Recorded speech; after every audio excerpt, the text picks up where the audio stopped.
Culture, toujours avec ce festival toulousain dont les films parlent environnement, de la fiction au documentaire. L'objectif, sensibiliser à la protection de la planète. Emmanuel Watt et Eric Foissac étaient à la soirée d'ouverture hier soir. Vous avez remarqué des choses bizarres avec les truites en ce moment? Le film Fario fait l'ouverture du festival du film d'environnement. Une projection de ce long métrage tourné par Lucie Prost et proposée en avant-première.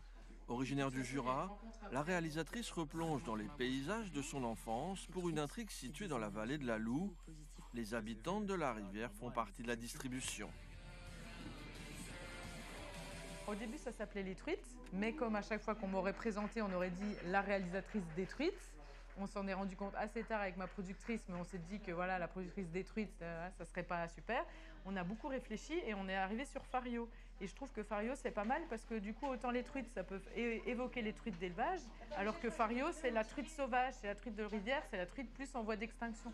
C'est le premier film de Lucie Prost. Le personnage central est confronté à de nombreux bouleversements de son environnement. La question écologique est abordée sous l'angle du merveilleux. Le festival est un savant mélange de fiction, de courts-métrages et de documentaires. On pense que le cinéma, c'est une possibilité pour faire que tout le monde vienne en salle, parce que ça peut faire un peu moins peur que d'autres expressions artistiques. Donc voilà, notre objectif, c'est de toucher le plus grand nombre et qu'il y ait des discussions qui se créent et surtout créer l'émerveillement par des films qui sont beaux, forts et intéressants sur la thématique qu'ils abordent. La soirée d'ouverture a permis de lancer un appel pour la libération de Paul Watson. Le défenseur des baleines est emprisonné au Groenland depuis le 21 juillet et risque son extradition vers le Japon. Elles tournent autour de moi, elles essaient de me dire quelque chose. La sortie en salle de Fario est prévue le 23 octobre.